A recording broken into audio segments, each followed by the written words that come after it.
If you're looking for a used Mini, this is the video for you. I'm going to take you around what to look for and what to avoid on this, the second generation of BMW Mini. As you can see, 3 distinct generations of Mini, from the BMW ownership anyway. This is the first generation. Now this went from 2001 to 2006. Now even the youngest ones of these are 17 years old and getting hard to find.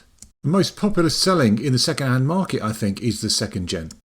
These are also getting quite old. These went to 2013, so the youngest of these are 10 years old, and it came out in 2006.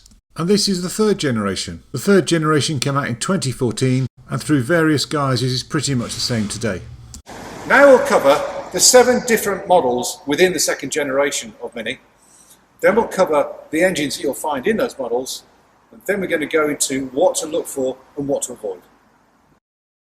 So we have 5 of those 7 second generation Mini models here today. Let's start with the R55 or the Estate, the R56, which is a 3-door hatch, the R57 is a convertible based on the 3-door hatch, the R58 is this coupe. Not a coupe, guys, it's a coupe. All right, chickens live in a coupe. It's a bit of a pet hate of mine. It is, though, a very attractive car, as you can see, and very rare. They only made them for 2 years, maybe 3, I'm not exactly sure, but not long. Then the R59 is the convertible version of the coupe. It's called a Roadster.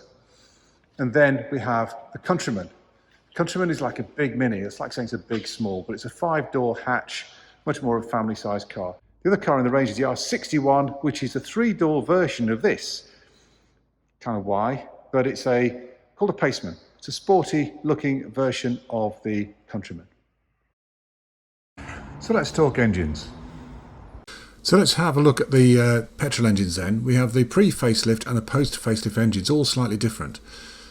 In the pre-facelift range we have the non-turbo engine that was designated the N12, and it came in 3 states of tune. There's a 1.4 with 75 horsepower for the Mini First, a 1.4 with 95 horsepower for the Mini 1, and a 1.6 with 122 horsepower for the Mini Cooper. The turbo engine range was designated the N14, and which came as a Cooper S Turbo petrol with 174 horsepower, and the John Cooper Works with the same engine with 211 horsepower. In the post-facelift range, the range was expanded to include the Roadster, the Coupe, the Countryman and the Paceman.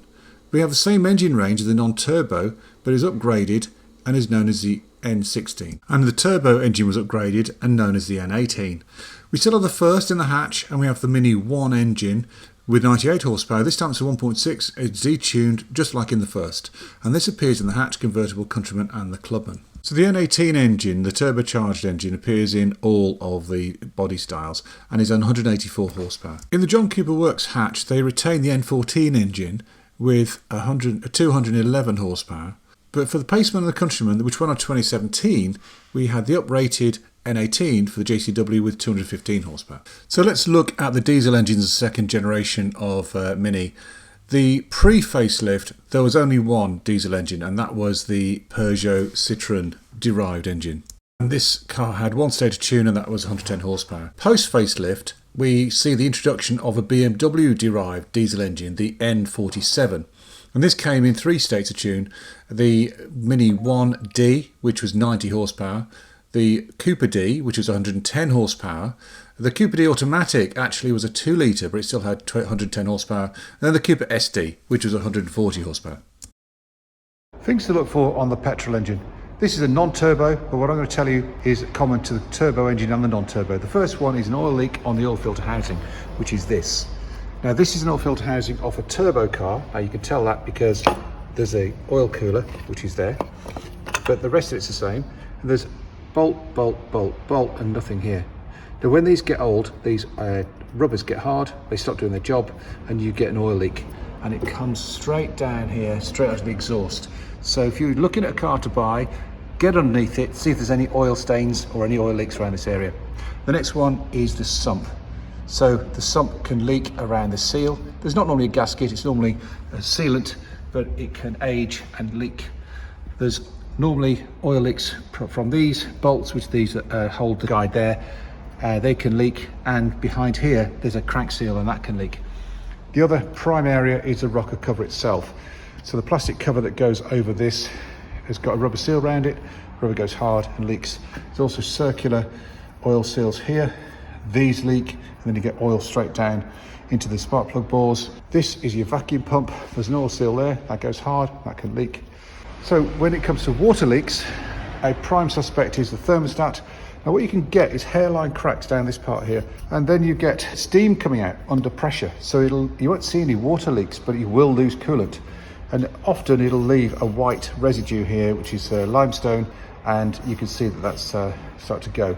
But the other big one is not the water pump, which is here, although that can go.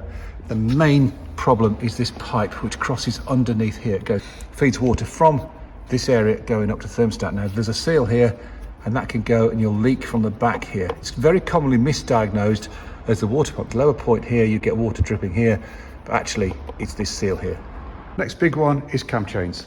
So this is a chain driven engine, and these are variable valve sprockets, and this chain goes down to the bottom here and back up again. The chain guide is actually fairly recent because it still has some yellow on it, but they go very dark when they're old.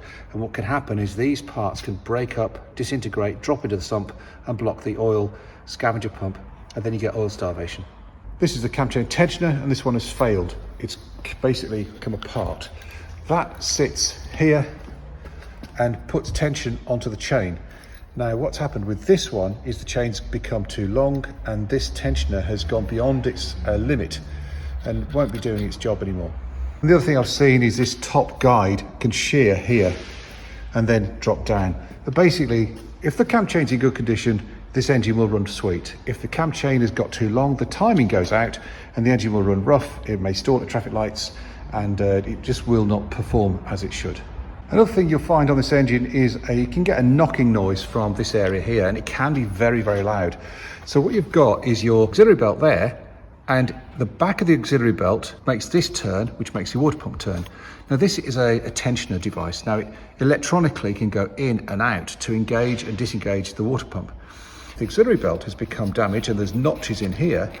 As that notched area passes this, you get a bang. And I've heard cars coming in, knocking its head off, and all it was an auxiliary belt. Specifically to the turbo engine. This is a rather poorly turbo engine. This top guide has snapped. This is the high pressure fuel pump. This puts 5 bar of petrol into the injectors, and when they get old, they stop giving the pressure they need. You can have hot starting problems, you can have cold starting problems. But these can fail, and they're very expensive to replace.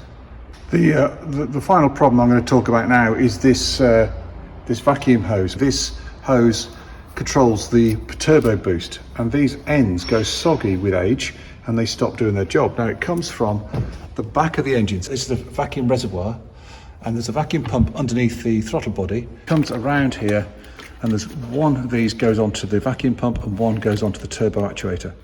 And when they age, they stop working and you lose boost. So now let's look at the diesel engines. So this is the Peugeot diesel engine, and this is the BMW diesel engine. If you're going to buy a diesel Mini, get the Peugeot diesel engine. It's very reliable. I've never rebuilt one. Whereas the BMW diesel engine, I've rebuilt many because the cam chains can snap. And I only sell these cars now if I've personally changed the cam chain. Now have a look at this one. So the rocker cover is removed, injectors have been removed, and the chain should go round this sprocket here. So the timing cover is now removed, and we can see the extent of the damage. So this is a clip from a video I did earlier this year on how to repair the cam chain failure on this engine, and you can see you've got to take the engine out, you've got to take the gearbox off the engine. It's a major job. So my best advice is, if you're looking for a second-hand diesel engined Mini, is do not buy the BMW N47 version. And that means any Countryman diesel and any Paceman diesel, any 2010 onward Clubman or hatch or convertible and so on. Now I'd say unless, and this is the big unless, the cam chains have already been changed by a reputable garage or you have a really, really good warranty. So that's about it, guys. Thank you for watching. I hope it's been useful. Safe to say that when we sell out a Mini, we've already done these checks. So you can rest assured that we've done our very best to make sure that these issues aren't present on a Mini you buy from us. Please check out our website and give us a call if we can help you at all. Thank you very much.